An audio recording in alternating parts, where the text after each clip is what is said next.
नमस्कार किसान भाइयों, स्वागत है आप सभी का कृषि दर्शन कार्यक्रम में। किसान भाइयों, जैसा कि आप सभी जानते हैं कि कृषि दर्शन कार्यक्रम में हम आपको नई और बेहतरीन जानकारियों से रूबरू करवाने के लिए हर समय तत्पर रहते हैं। और आज इसी क्रम में हमारे पास बहुत ही आपके महत्वपूर्ण की जानकारी है। और लेकिन सबसे पहले हम देखेंगे कृषि समाचार में क्या है खास। तो आइए देखते हैं कृषि समाचार। नमस्कार, खबरें खेती में आपका स्वागत है। मैं हूं रूपम। आइए एक नजर डालते हैं कृषि समाचार में आज क्या है खास। संरक्षित खेती को बढ़ावा देने के लिए किसानों को मिलेगा 75% तक का अनुदान। वैशाली जिले में सेरिकल्चर प्रमाण पत्र वितरण समारोह का किया गया आयोजन। पशुपालन एवं डेयरी व्यवसाय से भारती श्रीवास्तव को मिली एक अलग पहचान। राज्य के वैसे किसान भाई जो बागवानी में बेहतर करने का विकल्प तलाश रहे हैं, उनके लिए सूबे की सरकार सुनहरा अवसर प्रदान कर रही है। दरअसल राष्ट्रीय कृषि योजना रफ्तार के अंतर्गत संरक्षित खेती को बढ़ावा देने के लिए बागवानी मिशन योजना के तहत किसानों को पॉली हाउस और नेट हाउस के निर्माण पर 75% की सब्सिडी मुहैया कराई जा रही है। पॉली हाउस में 5000 स्क्वायर मीटर एवं नेट हाउस के 3000 स्क्वायर मीटर के निर्माण के लिए किसानों को सब्सिडी दिया जाएगा। कोई भी किसान अगर पॉली हाउस या नेट हाउस बनाना चाहते हैं तो उसमें जो है सरकार के द्वारा अनुदान दी जा रही है। और इसमें जो है किसान को लागत मूल्य जो है उसका उससे 75% जो है अनुदान है। किसान को 25% अपना कंट्रीब्यूशन देना है। पिछले दिनों लालगंज प्रखंड के पचदमिया में सेरिकल्चर प्रमाण पत्र जागृति कला केंद्र और ममता महिला किसान क्लब के तत्वाधान में सेरिकल्चर प्रमाण पत्र वितरण समारोह का आयोजन किया गया। कार्यक्रम का मुख्य उद्देश्य रेशम की खेती एवं सिल्क उद्योग को बढ़ावा देकर रोजगार सृजन करना था। सिल्क उद्योग वर्तमान समय में आर्थिक स्थिति सुधारने का एक सशक्त माध्यम है। ये बातें लालगंज प्रखंड के पंचदमिया गांव के सेरिकल्चर प्रमाण पत्र वितरण समारोह में डॉक्टर राजेंद्र प्रसाद केंद्रीय कृषि विश्वविद्यालय पूसा के कुलपति डॉक्टर कृष्ण कुमार ने कही। उन्होंने ये भी कहा कि जागृति कला केंद्र और ममता महिला किसान क्लब के इस कार्य में विश्वविद्यालय हर संभव मदद करेगा। संस्था लगातार गांव का कार्यक्रम गांव में और किसानों का कार्यक्रम किसानों के बीच में करने का प्रयास कर रही है। सिल्क उद्योग का कार्य कृषि और उद्योग दोनों से जुड़ा हुआ है, जिससे हर कोई चाहे वो महिला हो या पुरुष अपनी भागीदारी कर सकता है।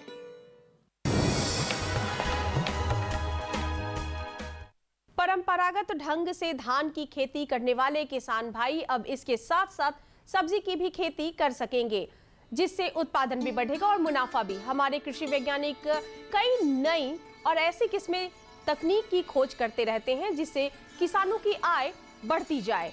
ऐसी ही एक तकनीक है धान के खेत में जमे हुए पानी में सब्जी की खेती। इस विषय पर ज्यादा जानकारी दे रही हैं कृषि वैज्ञानिक श्री प्रिया दास।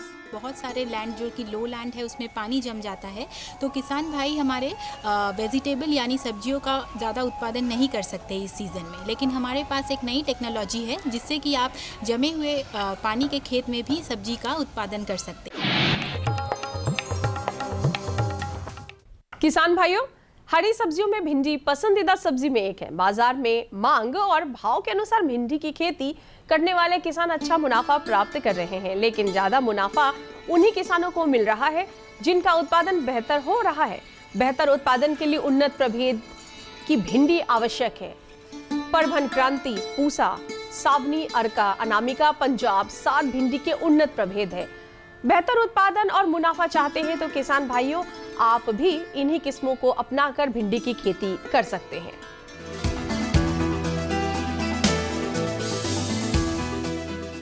सफलता की आज किस महत्वपूर्ण कड़ी में मिलते हैं वैशाली जिले की सफल महिला किसान भारती श्रीवास्तव से।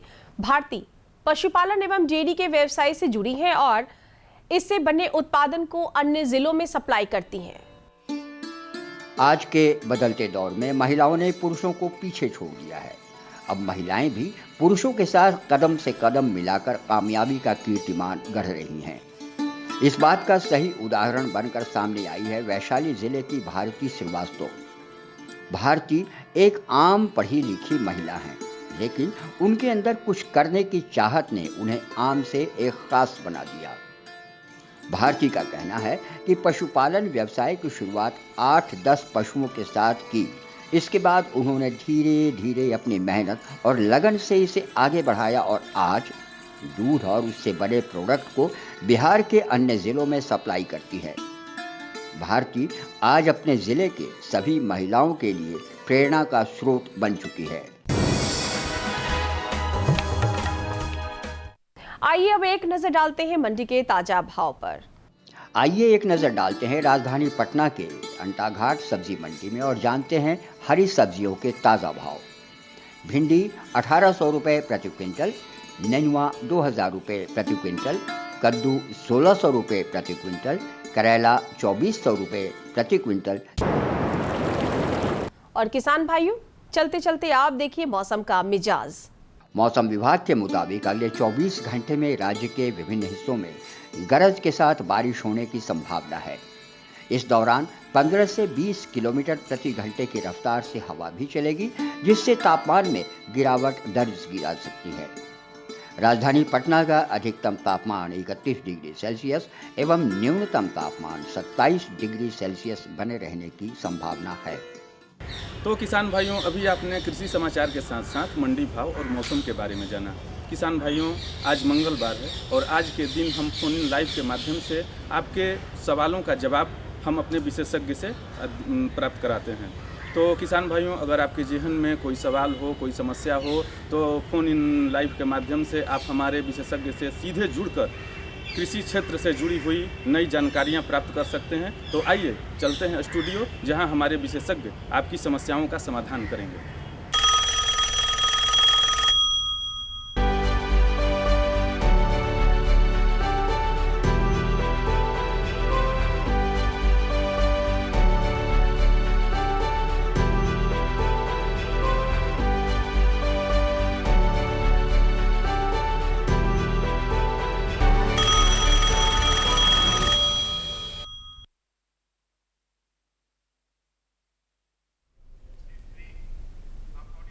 कृषि दर्शन कार्यक्रम देख रहे सभी किसान भाइयों को राकेश कुमार कश्यप का नमस्कार।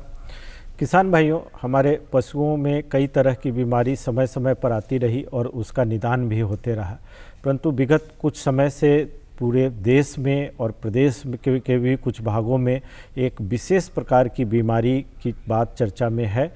तो आज हम लोग उसी विषय पे अपनी चर्चा को केंद्रित रखेंगे कि दुधारू पशुओं में होने वाली नई बीमारी लंपी स्किन डिजीज।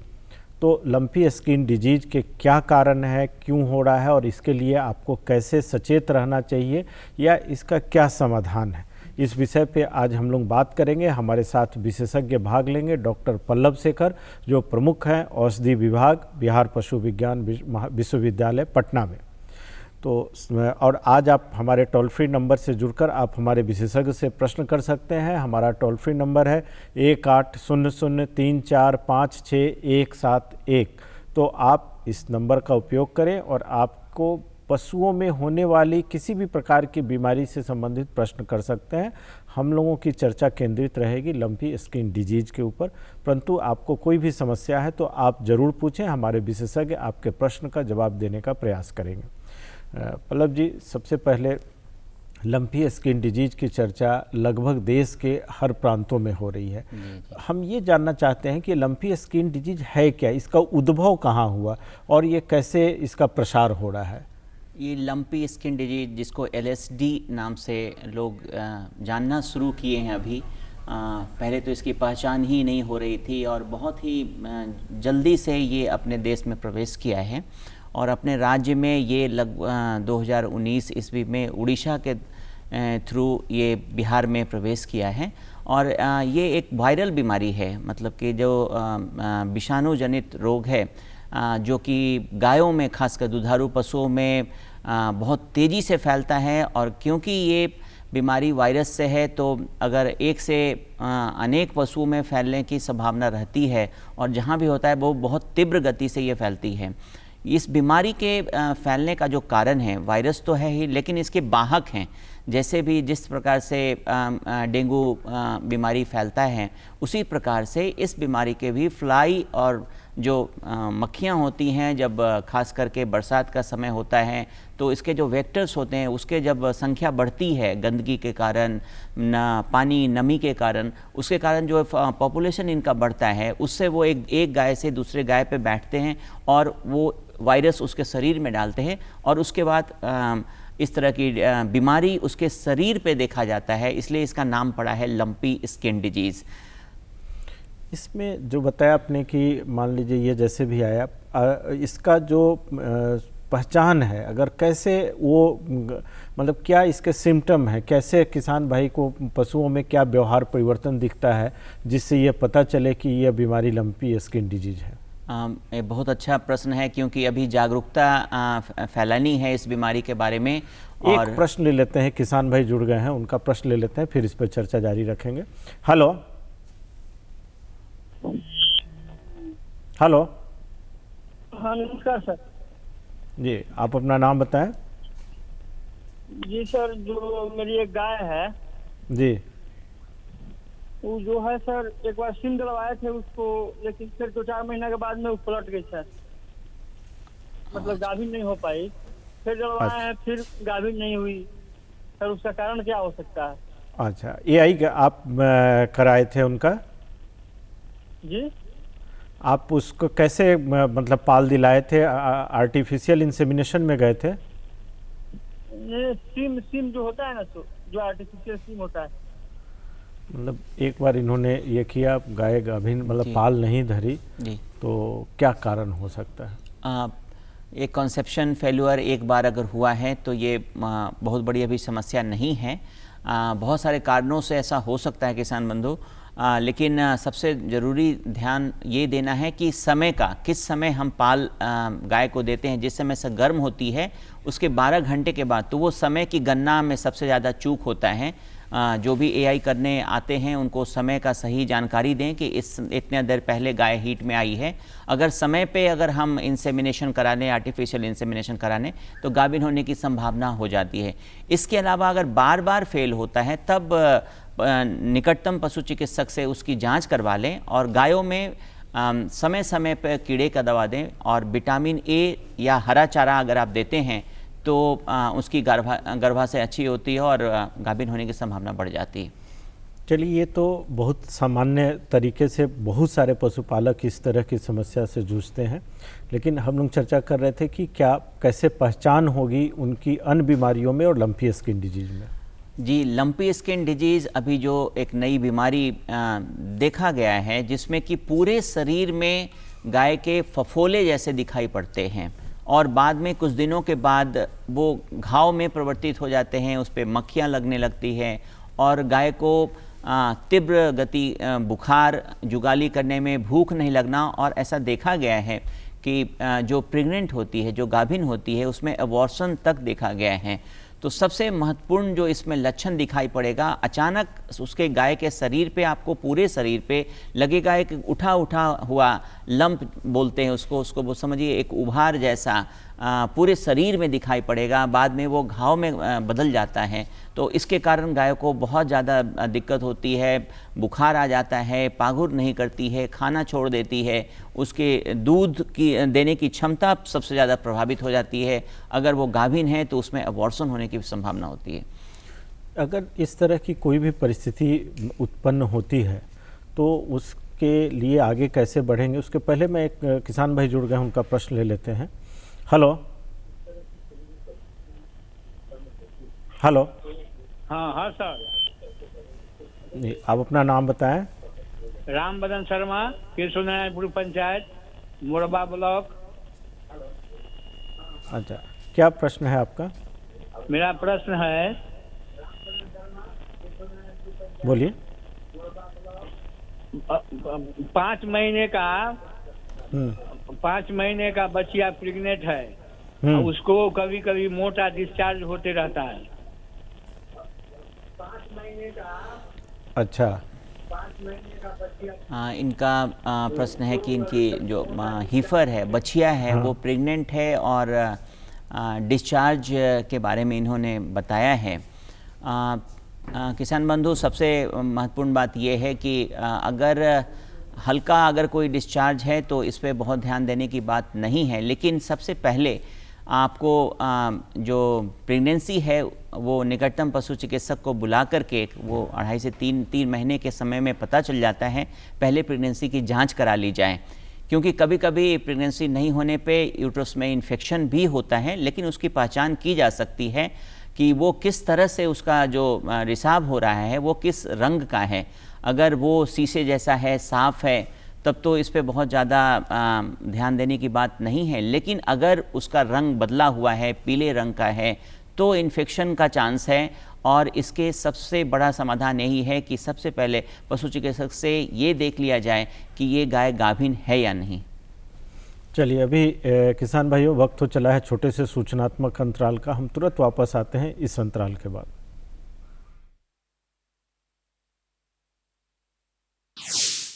अरे भाई रामेश्वर, क्या बात है, बड़े परेशान दिख रहे हो? सोच रहा था कि अभी तो हाथ पांव चल रहे हैं तो खेती कर पा रहा हूँ, कल को जब इनमें ताकत नहीं रहेगी गुजारा कैसे होगा? पेंशन से। पेंशन? हाँ, और वो भी हम जैसे किसानों के लिए। अब हम जैसे छोटे किसान भी 60 साल के होने पर 3000 रुपए मासिक पेंशन पा सकते हैं। सच में? हाँ, चलो मैं तुम्हें दिखाता हूँ। 18 से 40 वर्ष की आयु के लघु और सीमांत किसान इस स्वैच्छिक और अंशदायी पेंशन योजना में 55 रुपए से 200 रुपए की मासिक किस्त देकर प्रवेश कर सकते हैं। भारत सरकार भी हर महीने किसान के बराबर किस्त का योगदान करेगी। कभी नहीं सोचा था कि हम जैसे किसानों की भी पेंशन का सपना कभी सच होगा। प्रधानमंत्री किसान मान धन योजना, अन्नदाता के परिश्रम को संबल, पेंशन से सुरक्षित उनका कर। नजदीकी जन सेवा केंद्र जाकर इस योजना से जुड़ें। वाह मेरे स्मार्ट किसान, स्मार्टफोन है, डाटा भी है और कृषि नेटवर्क ऐप खेती की हर समस्या का समाधान। बीज का चयन, फसल बीमारी के उपचार, आसपास के मंडियों के भाव, अब हमारे हाथ में हर समाधान। कृषि नेटवर्क, किसान का स्वाभिमान। डाउनलोड करें अभी के अभी। भाइयों, हम लोग चर्चा कर रहे हैं दुधारू पशुओं में होने वाली एक नई बीमारी लंपी स्किन डिजीज की। लेकिन आज फोन इन लाइव है, हमारे किसान भाई भी फ़ोन पे जुड़े हुए हैं। अभी एक और किसान भाई जुड़े हैं, उनसे उनका प्रश्न ले लेते हैं पहले। हेलो,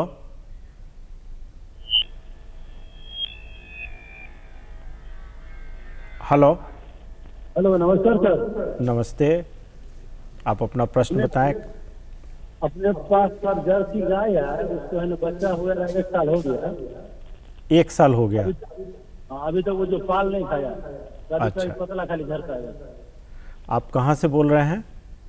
दरभंगा जिला, बहरी थाना। ठीक ठीक। हो गया कमलपुर कटवा।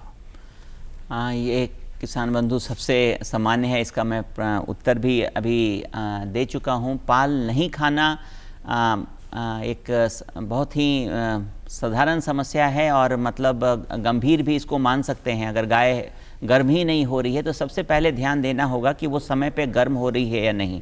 अगर समय पे गर्म हो रही है और उसका सही ढंग से आर्टिफिशियल इंसेमिनेशन कराया जा रहा है, जिसमें जो पहले भी मैंने इसका जवाब दिया कि अगर समय का बहुत महत्व है कि गाय जब गर्म हो रही है और गर्म होने के कितने देर के बाद पाल देने का जो क्रिया है उसको अगर 12 घंटे के बाद किया जाए तो गाभिन होने की संभावना सबसे अच्छा हो जाता है। इसके अलावा जो आर्टिफिशियल इंसेमिनेशन में सीमेन यूज़ होता है, उसका कोल्ड चेन का मेंटेन होना, मतलब वो कोल्ड चेन से आपके पास आ रहा है, उसमें फिर उससे संभावना पाल रखने की हो जाती है। और खान पान जो सबसे महत्वपूर्ण पहलू है, अगर गाय को गाभिन समय पे गाभिन होना है, दोबारा गाभिन कराना है, तो उसमें विटामिन ए जो कि खास करके हरे चारे में, या फिर बहुत सारे मिनरल मिक्सचर जिसको हम लोग देते हैं। हमारे प्रदेश में कुछ मिनरल्स में कुछ फास्फोरस और विटामिन ए की कमी रहती है, जिसको हम मिनरल सप्लीमेंट, मिनरल मिक्सचर दे के पूरा कर सकते हैं या हरा चारा दे करके पूरा कर सकते हैं। और समय समय पर कीड़े का दवा अगर हम ऐसा करते हैं तो गाय को पाल रखने की संभावना बढ़ जाती है। मतलब सबसे बड़ा है कि आप समय की पहचान करें कि एक्चुअल में जब वो गर्म हुई तो उस समय को पहचानें, समझें, उसके करीब रहें और उसके 12 घंटे के अंदर में अगर आप AI आर्टिफिशियल इंसेमिनेशन कराते हैं तो ज़्यादा सफल रहेगा। अगर किसी वजह से फेल होता है तो फिर आपको ये ध्यान रखना है कि 21वें दिन फिर वो गाय गर्म होगी, तो वो दिनों को पहचानना और उसको फिर 20वें 21वें दिन इस बात के लिए आप सचेत रहें कि ऐसी संभावना बन सकती है, गाय गर्म होगी और उसका AI करवाना है। ये बहुत महत्वपूर्ण है, समय जो है इसमें सबसे बड़ा कारण है। अब सर बात रही कि जब हम लंपी स्किन डिजीज की बात कर रहे हैं कि इतना भयानक है, सब कुछ है, संयोग से बिहार में इसका प्रयोग थोड़ा कम है, तो अब इसके लिए किसान भाई को करना क्या चाहिए? अगर उसका किसी गाय को अगर लंपी स्किन डिजीज हो गई है तो मैं 2 एस्पेक्ट जानना चाहता हूँ। प्रबंधन में क्या करना चाहिए और उसके बाद ट्रीटमेंट में उसके इलाज के लिए क्या करना चाहिए? जी, अगर किसान भाई अगर ऐसा लक्षण जैसे मैंने बताया कि अगर उसके पूरे शरीर पे अगर फफोले जैसा निकल रहा है तो सबसे महत्वपूर्ण जो बात है वो गाय को आइसोलेट करना, मतलब उसको झुंड से अलग कर लेना और अलग करके उसके इलाज के तरफ पशु चिकित्सक के सलाह से उसका इलाज करना है। अगर आप इलाज करते हैं तो उसमें मृत्यु दर बहुत ही कम है और पशु चिकित्सक जैसा इलाज बताएंगे उसमें सबसे महत्वपूर्ण है कि उसमें जो फ्लाई हो, मक्खियाँ न लगे ताकि दूसरे जानवर जल्दी से जल्दी वो ठीक हो। एक से दूसरे में फैलने से उसको रोकना है, उसको आइसोलेट करना है, क्वारंटीन जैसा उसको जगह पे रखना है ताकि दूसरे को वो बीमारी फैलाने में मदद ना करे। और इसके लिए बहुत तरह की इलाज एंटीबायोटिक देना पड़ सकता है अगर घाव के रूप में बदल जाए और घाव में हो ठीक करना है, कुछ ऐसी दवाई देना है जिसमें नमस्कार, स्वागत है कार्यक्रम कृषि दर्शन में आप सभी किसान भाई बहनों का और मैं हूँ आपके साथ दूसरे गायों को किसान भाइयों, विगत वर्षों में हमें वक्त हो चला है बदलते हुए मौसम में कई और परिवर्तन देखने को मिल रहा है, जिसकी वजह से खेती किसानी में काफ़ी समस्याएं उत्पन्न होती है। ऐसे ही कई समस्याओं का समाधान हम आपको फोन इन के माध्यम से देते हैं, लेकिन कार्यक्रम को आगे बढ़ाने से पहले हम देखेंगे कृषि समाचार। 5 एकड़ से कम भूमि। नमस्कार, खबरें खेती में आपका स्वागत है। मैं हूं एक नजर डालते हैं कृषि समाचार में आज किसानों के लिए सूखे के बीज गेहूं के बीज का वितरण करेगी सरकार। प्रधानमंत्री किसान सम्मान निधि इस योजना के चरण से ही करे मक्का का प्रबंधन, उत्पादन काफी बेहतर होगा। 6,000 रुपए का बड़बड़ी और बीटल नस्ल की बकरियां पालें, स्वरोजगार का बेहतर 2,000 की 3 किश्तों में सीधा उनके खातों में जमा होगा। इन केंद्र सरकार पूरे देश में और राज्य सरकार प्रदेश में हर एक स्थिति में किसानों के साथ खड़ी कर रही है। ऐसा होना भी चाहिए क्योंकि देश की समृद्धि, आत्मनिर्भरता और खाद्य सुरक्षा में हमारे किसान भाइयों का बहुत बड़ा योगदान है। बिहार में सूखे की स्थिति से निपटने के लिए सरकार 16 घंटे निर्बाध विद्युत आपूर्ति की व्यवस्था सुनिश्चित कर चुकी है। अब किसानों के बीच गेहूं के बीज के वितरण की योजना भी तैयार हो चुकी है। सरकार किसानों को कर चुकी है कि संकट की हर स्थिति में वह किसानों के साथ खड़ी है। हर समाधान किसान का स्वाभिमान डाउनलोड करें अभी के अभी। सुखा का बहुत विशाल प्रभाव है। किसान भाई अभी हम लोग डीजल अनुदान दे रहे हैं किसानों को, या फिर हम बहुत ही महत्वपूर्ण बीमारी की कुछ बीज का क्षेत्र से आ रहे हैं करने जा रहे हैं। है अच्छा है कि आप फोन लाइव जो अगली फसल जो गेहूं का है, अभी एक और किसान भाई फोन पे जुड़े हुए हैं, उनका प्रश्न किसानों की आमदनी हो जाए। हेलो जी, आप अपना नाम बताएं। किसान भाइयों, प्रदेश के कुछ जिलों में मक्का फसल में फॉल आर्मी वर्म के प्रकोप की सूचना मिल रही है। इस कीट के लिए मक्का सबसे पसंदीदा फसल माना जाता है, इसलिए यह मुख्य रूप से मक्का को ही अपना पहला शिकार बनाता है। फॉल आर्मी वर्म यानी फौजी कीट पत्ती की सतह को खुरचकर खा जाते हैं। इसके लिए आप 5% नीम बीज कर्नेल इमल्सन या एजाडिरोक्टिन 1500 ppm 5 मिलीलीटर प्रति लीटर पानी में मिलाकर फसल पर छिड़काव करें। अगर प्रारंभिक अवस्था में फौजी कीट का नियंत्रण नहीं किया गया तो पत्तियों पर छेद का आकार बढ़ने लगता है। इस अवस्था में कीट नियंत्रण के लिए स्पिनेटोरम 11.7% SC 0.5 मिलीलीटर प्रति लीटर पानी में मिलाकर छिड़काव करें। फौजी कीट अगले चरण में मक्के की पूरी पत्तियों को ही खा जाता है, इसलिए अच्छे उत्पादन के लिए इस कीट का नियंत्रण और प्रबंधन बेहद जरूरी हो जाता है। इसके अलावा मक्के की खेती में एकल क्रॉस संकर प्रभेद का चयन, प्रत्येक फसल की कटाई के बाद मिट्टी पलटने के लिए गहरी जुताई, दलहनी फसलों के साथ मक्का की इंटरक्रॉपिंग, पौधों को आपस में एक समान दूरी पर लगाना तथा खेत में नाइट्रोजन और सिंचाई के उपयोग से भी आप एक्सेस किसी भी डाइट को देते हैं, चाहे कार्बोहाइड्रेट मतलब दाना ज़्यादा दे रहे हैं या फिर प्रोटीन के लिए बरसीन जैसे खाद को अगर आप देते हैं। खबरें खेती में आज आपकी मुलाकात पटना जिले के पैगंबरपुर ग्राम के किसान वासुदेव चौधरी से, जो धान की खेती करते हैं। क्यारियों में धान की हरी हरी फसल देखकर हर किसान की तबीयत भी हरी भरी हो जाती है। वासुदेव चौधरी भी खुश हैं और लागत की तुलना में कम से कम 2 गुना आगत के लिए आश्वस्त बार बार दस्त होता है, जिसमें कॉपर का सबसे महत्वपूर्ण स्थान है। भारत एक कृषि प्रधान देश है जहां 60% से अधिक आबादी कृषि गतिविधियों से जुड़ी है। कृषि कार्यों में ऊर्जा एवं पानी की महत्वपूर्ण भूमिका होती है। हमारे देश में 22% ऊर्जा एवं 80% पानी का उपयोग अकेले कृषि क्षेत्र में होता है। महाविद्यालय में अगर कभी पटना आना हुआ तो इसके एक बार गोबर की जांच हो जानी चाहिए, क्योंकि कीड़े बहुत प्रकार के हैं और सबके अलग अलग कीड़े की दवा है। तो खास करके बरसात के मौसम में जो आपका जो एरिया है, अगर जल जमाव है आसपास में, तो वहाँ पे लीवर फ्लूक्स और एम्फीस्टोम 2 महत्वपूर्ण ऐसे आंतरिक परजीवी हैं जिससे कि डायरिया होता है। उसकी पहचान होना बहुत जरूरी है और बहुत ही साधारण रूप से उसके गोबर की जांच करके पता चल सकता है और उसका स्पेसिफिक दवाई दे करके।